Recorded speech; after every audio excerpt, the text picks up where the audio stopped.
my dears, and welcome back to my corner of the internet. I'm Shannon, and today I have another book talk video to share with you guys. And today we are talking about The Turn of the Key by Ruth Ware.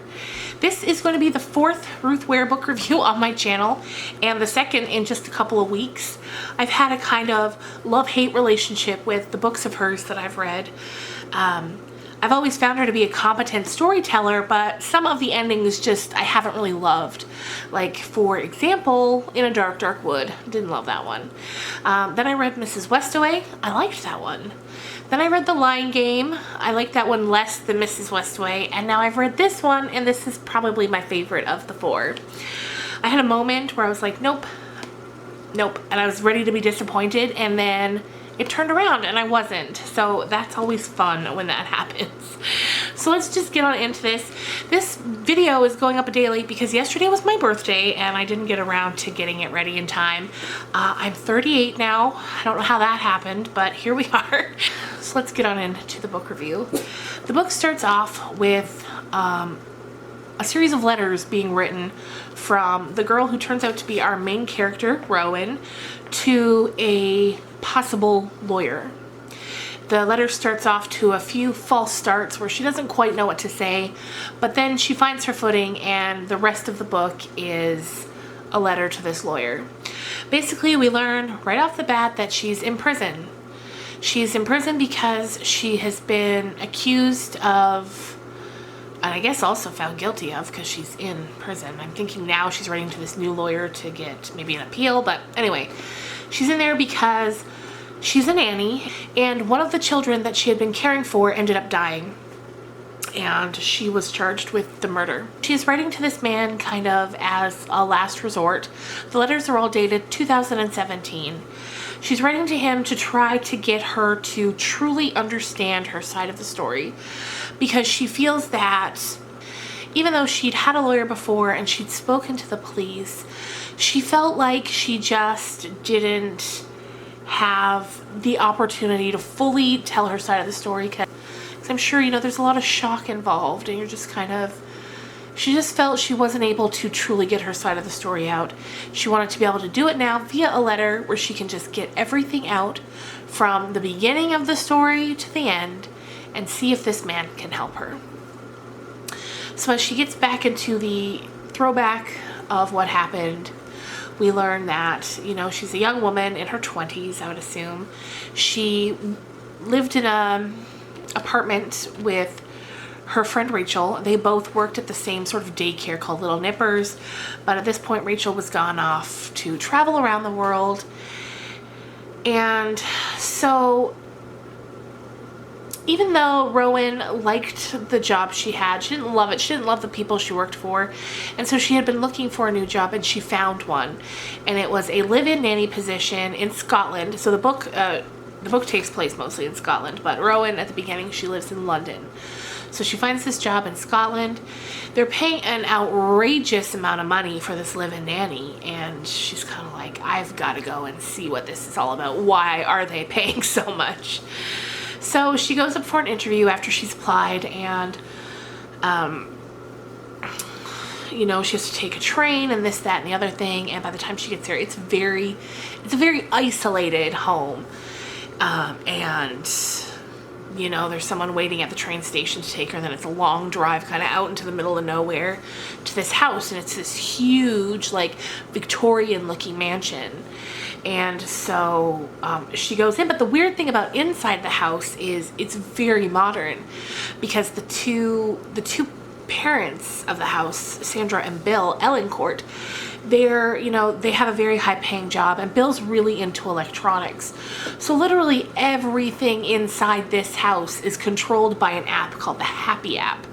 From, you know, everything from turning the lights on and off. There's no regular switch. It's all done through this app.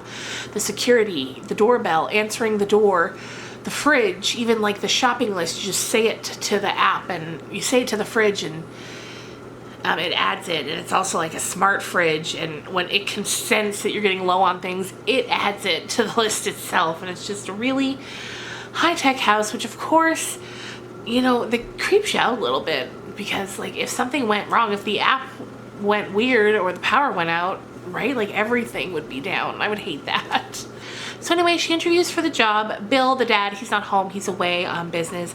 Because that's the thing. These parents are most generally away on business. And, but during the regular time, they'll be home for the weekends. But right off the bat, they're gone every day, weekend or not. And so they have 4 kids. They have 2 little girls. And they're like, say, 5 and 8, I'm thinking. And they're Maddie, the oldest, and then Ellie's the younger one. Then there's a baby named Petra, and then there's a teenager named Rhiannon. And Rhiannon goes to boarding school. She doesn't stay at the home. So for the time being, Rowan only has to care for the 3 children. Now, she's tired. She quits her job, moves up there. She meets Jack, who's kind of the assistant, like grounds. He helps around the house. He helps Bill. I don't know what his official job is. He's a bit of a chauffeur, a bit of an assistant, he lives on the property as well. So his name is Jack Grant. So we meet him. He's kind of helping Rowan settle in, figure it all out. The parents, Sandra and Bill, they leave right away. And then right off the bat, Rowan is alone in this house with these kids and this app. At this point, it gets a little repetitive, but I understand why. Because she's trying to set up what's going on inside the house every night. So we get like a few nights where the same sort of things happen. And for a little bit, I was like, oh my God, enough of this. But I get it. It's to set up that it keeps happening. And the story at first is set up as though it's kind of a ghost story. And you're like, you think the house may be haunted. And there's a lot of things that lend to this. The first thing is that Rowan, when she's in her room asleep, she keeps hearing footsteps creaking on a wooden floor above her bed. But the really weird thing about that is there isn't anything above her bed. Like, she's at the top floor so far as she knows. So, but every night that keeps happening. And then some nights the lights will go on, and then other nights music will start playing through the speakers and she can't get it to turn off, and it gets so loud for so long that eventually it wakes Jack up, who's, like I said, lives on the property, and he comes to see what in God's name's going on, and he's able to get it quieted down for her. Now the kids, they're a little cold with her, especially the older one, Maddie. She's just really not interested in getting to know Rowan. Now the littler one, Ellie, she's a little more easy to kind of get to warm up to her, but still she doesn't want to feel as though she's betraying her older sister, so she also keeps her distance a little bit. But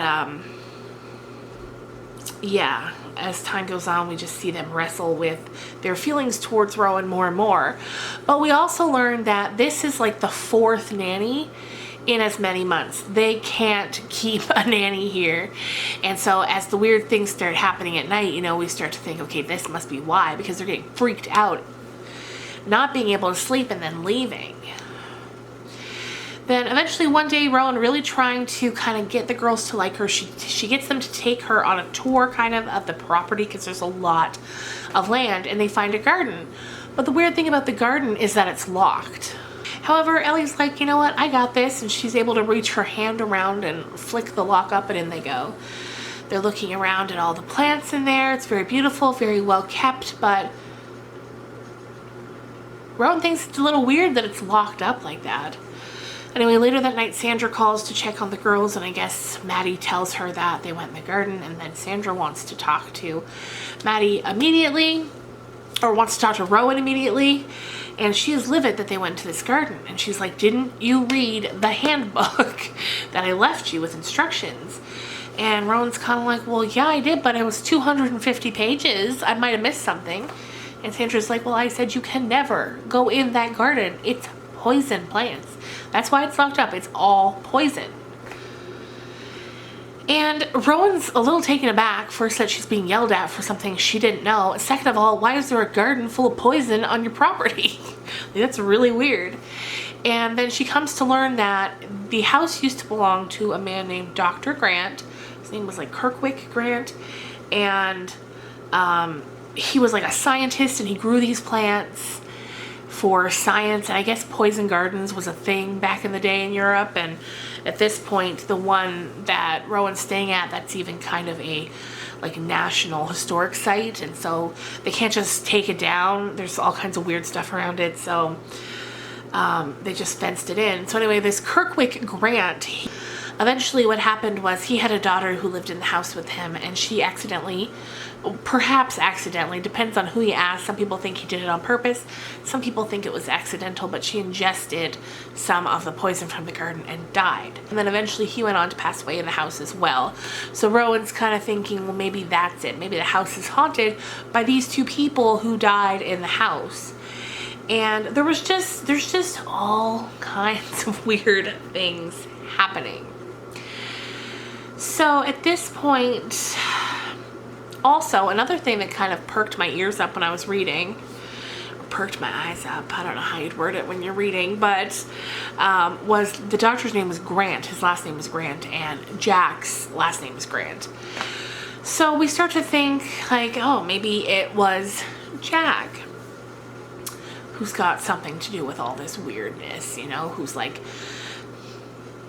trying to drive her off. Maybe he's living on the property kind of undercover and he wants his ancestors' house back. Like maybe that was his grandfather or great-grandfather, but then, you know, he only had the one daughter and she died, so you're like, well, I don't know, maybe it was a nephew or great-nephew, and now he wants the property back, or who knows. So at this point I was kind of like, oh no, I hope it's not that, because it was still pretty early on. So I'd really been hoping that was kind of like a something to throw you off. So if you don't want spoilers, I'm going to tell you now's the time to get out of here, probably. If you like a good page turner, the thing about Ruth Ware books, even the ones I haven't loved, they're page turners. You can't put it down. Like with this, I couldn't stop reading it. I needed to know, how'd she end up in jail? Does she ever get out of jail? Does this letter to the lawyer work? What happened to the child? Which child is it that dies? So many questions. And yeah, I just loved it. And if you love those kind of books, I think you would enjoy this too. So let's get back into the spoilers. So from there, you know, Sandra's upset about them being in the garden, but Rowan tries her best to make it clear that she had no idea she couldn't go in there. They'll never go in there again. She's sorry. So she even went down and so far went to tie a rope around the top of the gate where little kid hands can't reach, just to keep those kids out of that garden.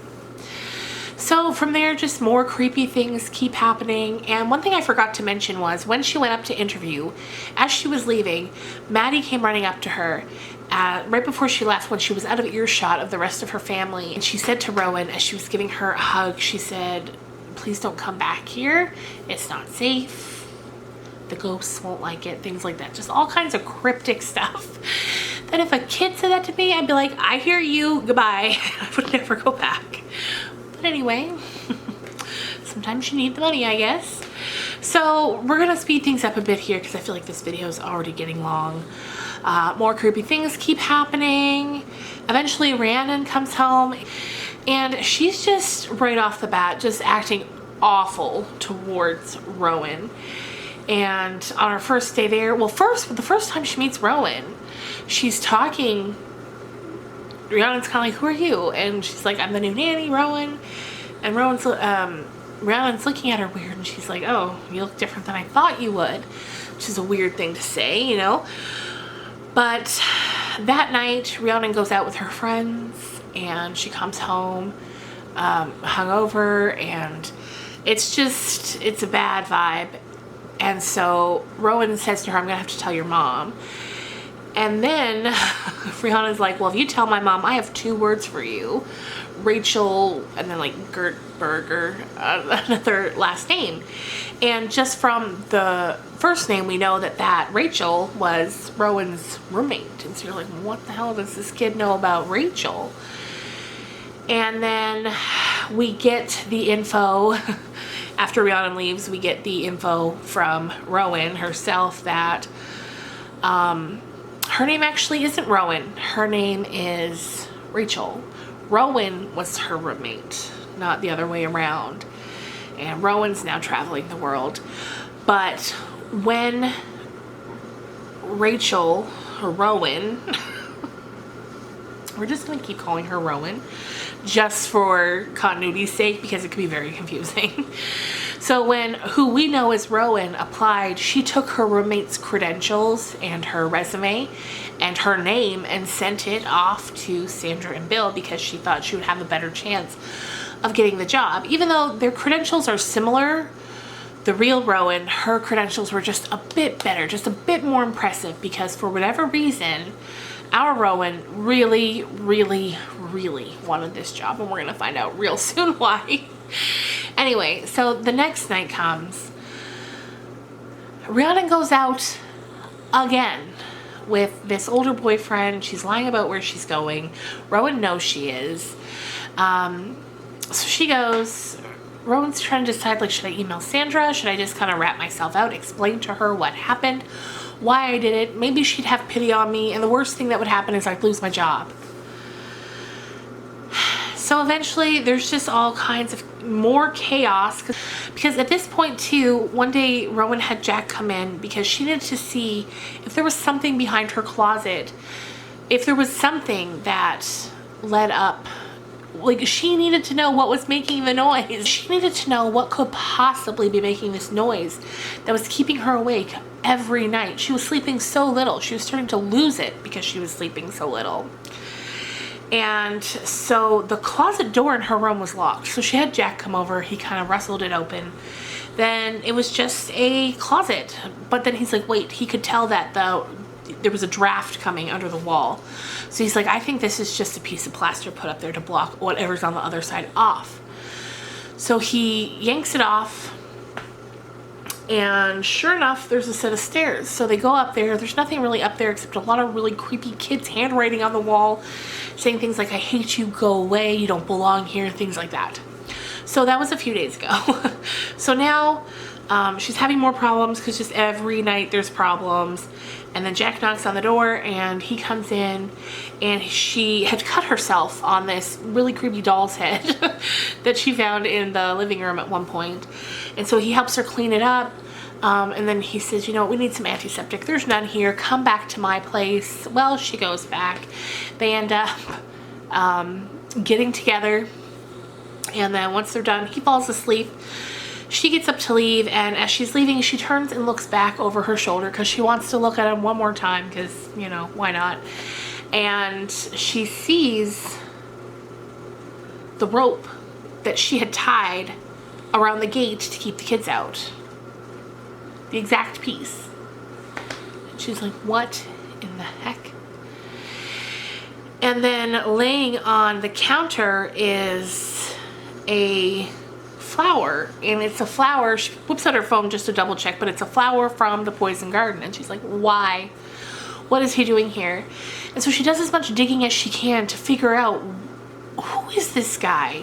She can't find anything about him. She can't find anything linking him to the Grant that used to own the house. And the name Grant in Scotland is apparently, you know, very, very, very popular. So she goes back into the house. She's sitting there. Rhiannon comes home. She's drunk. But unfortunately, so's Rowan. So they kind of get into it a little bit. And Rhiannon tells Rowan why they hate the nannies, why they keep getting run off. And it's because their father keeps having affairs with the nannies. And Rhiannon's like, even at one point, he left with one of them and started another family. Like, this man is just garbage. So Rowan keeps trying to tell this girl, like, I'm not gonna sleep with your father. I promise you that would never ever be a thing. And Rhiannon's like, yeah, that's what they all say. And then she runs up the stairs, and then we hear from Rowan herself. She's like, I never would, because he's my father too. So we're like, oh gosh, okay. So at this point was the point where I was gonna be really disappointed if it turned out it was Jack all along, because I was like, that is too obvious, and that's kind of a thing that happened in A Dark, Dark Wood, and I hated it. But luckily it doesn't. It was not Jack. It does not turn out to be Jack. So that was good.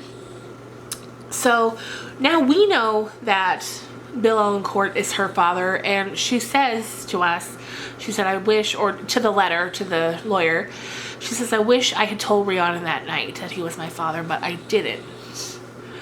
And so now at this point, we know her name is not Rowan. We know that Bill is her father. And then at one point, she's going through the house, making sure everything is safe, everyone's where they should be, and everything's fine. She goes into the younger girl's room, Maddie and Ellie, and she finds that Maddie is not in her bed, and she is searching everywhere, calling out, screaming, to the point where she finally wakes the baby up, and she has Rhiannon standing at the top of the stairs being like, what are you doing? Why are you yelling? And she's like, I can't find Maddie. So eventually Rowan goes into her room. She notices the window that was definitely closed is now open. She looks down, and there is Maddie, or she runs outside. I don't know. But she finds Maddie lying right below her bedroom window, having passed away. And there's just blood everywhere. Everyone goes outside. They're screaming. Jack comes up. He's screaming. Eventually the police arrive, and they take Rowan away. And just as the pieces all came together for the police, like she had so much motive, unfortunately, you know, like she was there under an assumed name. That's weird. That makes you look guilty. She was, you know, using someone else's credentials to get the job. That makes you look real bad. Bill Ellencourt was her father who abandoned her when she was a child. That makes you look real guilty. Maybe now she was here to get revenge on him, you know. He deserted her, and now she's here to do harm to his children. And as that's all revealed, I was like, okay, that's a pretty decent reveal. I liked that, but we're not quite at the end yet, but I did like that. And what I also like about it is I don't even know at this point. I was like, I don't know if I believe her. Who's to say that's how it happened? She's in jail now. She's just desperately trying to get out. We won't know how it happened. So then that's kind of the end of it, of the letter portion to the lawyer. Then there are 3 other letters at the end. The first is from a construction man, like a construction worker, to his boss, saying, we were in doing work on the prison and we found these letters buried in the wall. This one's really long. It's to a lawyer. I remember hearing about this case when it happened. It probably doesn't matter now, but I didn't want to just throw this out in case that was legal, you know. So here are the letters, and it's of course the letter to the lawyer from Rowan. And then there are 2 other letters. The first one was from a character I haven't mentioned. The first one is from kind of the housekeeper. Her name was Jean Mackenzie, and she'd come in the mornings, and she was real kind of cold to Rowan. But it's kind of a letter on her behalf saying, you know, I was cold to this girl when she first got here because I've seen what happens when the nannies come. I've seen them all have affairs with Bill, and then I've seen the mess they leave behind when the kids are heartbroken that they left. She's like, so I didn't want to get too buddy-buddy with this girl because I figured it was all just going to happen again. But I can tell you one thing. After watching her, I know that she wouldn't hurt a hair on those kids' heads. So there was that letter. And then finally, there was a letter from Ellie, the younger of the 2 kind of middle girls. And in it, she confesses that it was her, that she pushed her sister out the window. She said, you know, I didn't mean to hurt her so bad. I was just kind of trying to get her out of here because she was trying to hurt you. And she says, but you can never, ever tell anybody, please, because then I'll get in trouble. And she just kind of says, so you just keep telling them that you didn't do it, and you tell them you know who did, but that you can't say because it's a secret. I'm guessing that it's that letter that makes Rowan kind of take her very long book-length letter buried in the wall, and I guess just kind of take the sentence because she doesn't want to get Ellie in trouble. That bit kind of confuses me a bit because I feel like if you explained it to someone, showed them the evidence that you had, obviously this like 4 or 5-year-old child's not going to prison, especially if it was an accident. But the other thing that kind of left me questioning was when the one construction worker says to the other, when he said, I guess it doesn't matter now. So that kind of makes you wonder what happened at the end. What happened to Rowan? Where is she now? Because the letter from the construction workers to each other was dated 2019. So that's where it ends. We're left with a couple of questions, but all in all, I was happy with how it ended. I was just glad it wasn't Jack, because that would have been way too obvious. I would have been so mad if that's how it ended. Anyway, let me know in the comments down below if you have read this book and what you thought of it. And I hope you guys are having a great weekend, and I will see you again real soon. Bye.